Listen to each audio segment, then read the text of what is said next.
حضرت عائشہ صدیقہ رضی اللہ تعالیٰ عنہ فرماتی ہیں میں نے نبی پاک صلی اللہ تعالیٰ علیہ وآلہ وسلم کو مرض وصال تک دیکھا ہے، حضور کے وصال تک، کہ حضور قرآن پاک کی آخری 2 سورتیں پڑھ کے سورت فلق اور ناس اپنے ہاتھوں پہ پھونکتے تھے، پھر جسم پہ ملتے تھے۔ قرآن پاک میں شفا ہے۔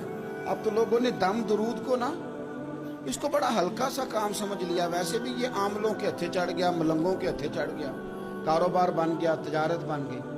ورنہ قرآن پاک کی آیات پڑھی جائیں تو حضور نے فرمایا سورہ فاتحہ میں شفا ہے، اس میں کرم ہے۔ یہ چیزیں جو بڑی ہمارے لیے سود مند تھی، فائدہ مند تھی، ہم چھوڑ گئے۔ ایک بڑی خوبصورت حدیث ہے، سنیے گا۔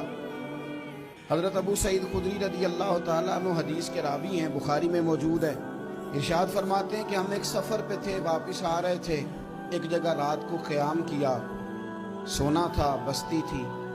بستی کے لوگوں نے نہ کھانا پوچھا نہ پانی پوچھا، کوئی ضیافت نہیں کی۔ آدھی رات کا وقت آیا تو ایک بندہ دوڑا آیا، کہنے لگا ہمارے سردار کو بچھو نے کاٹ لیا ہے، تم میں سے کوئی بندہ دم درود کر لیتا ہے؟ تو ایک صحابی کہنے لگے کر تو لیتے ہیں، پر تم نے چونکہ ہمیں کھانا پانی تک نہیں پوچھا، تم اگر دم کراؤ گے تو مفت نہیں کریں گے۔ بخاری پڑھ رہا ہوں۔ پیسے لگیں گے۔ کتنے پیسے؟ بکریوں کا ایک ریوڑ پورا۔ شارحین نے لکھا 40 بکریاں۔ کنے دما دیا؟ او بھائی اس سے کوئی بندہ جواز نہ لے کہ پیسے لینے جائز ہیں، اس سے جواز نہ حاصل کرے۔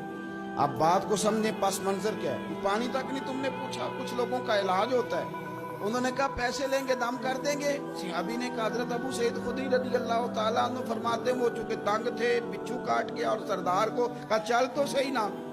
وہ صحابی گئے، سورہ فاتحہ پڑھ کے دم کیا، اور حدیث بخاری سے میں آپ کو دکھاؤں گا۔ لوگ کہتے ہیں دم کدھر سے آ گیا؟ بخاری پڑھ رہا ہوں، صحیح بخاری۔ شفا تو اللہ نے دینی ہے نا، رب کریم نے شفا دے دی۔ بکریاں لے لیں، آ گئے جہاں آرام کر رہے تھے اس جگہ۔ صحابہ میں اختلاف ہو گیا، کچھ کہنے لگے بکریاں لینی چاہیے تھی، کچھ کہنے لگے نہیں لینی چاہیے تھی۔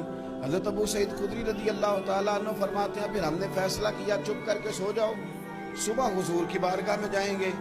اگر کریم نے کہا لینی چاہیے تھی پھر تو موج بن گئی، اور اگر کہا نہیں لینی چاہیے تھی تو بکریاں ہانک کے واپس کر دیں گے۔ مسئلہ کیا ہے؟ کہتے ہیں صبح گئے حضور کی بارگاہ میں، جا کے مسئلہ عرض کیا، یا رسول اللہ انہوں نے بھی پانی کوئی نہیں پوچھا تھا، ہم نے بھی کہا دم کریں گے تو پیسے لیں گے، تو ہم نے یہ بکریاں لی ہیں۔ شارحین لکھتے ہیں 40 تھی شاید۔ تو یا رسول اللہ آپ کیا کریں؟ حضور مسکرانے لگے۔ حضور مسکرانے لگے۔ جس کے گچھے سے لچھے جڑے نور کے، ان ستاروں کی نزہت پہ لاکھوں سلام، اور جس کی تسکین سے روتے ہوئے ہنس پڑے، اس تبسم کی عادت پہ لاکھوں سلام، اور ان کی باتوں کی لذت پہ بے حد درود، ان کے خطبے کی ہیبت پہ لاکھوں سلام۔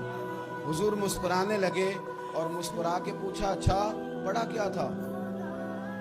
یا رسول اللہ سورہ فاتحہ۔ فرمایا سکھائی کس نے تھی؟ کہ یا رسول اللہ آپ نے۔ فرمایا پھر آدھی بکریاں میری ہیں آدھی تمہاری ہیں، پر میرا حصہ نکالو نا بھائی۔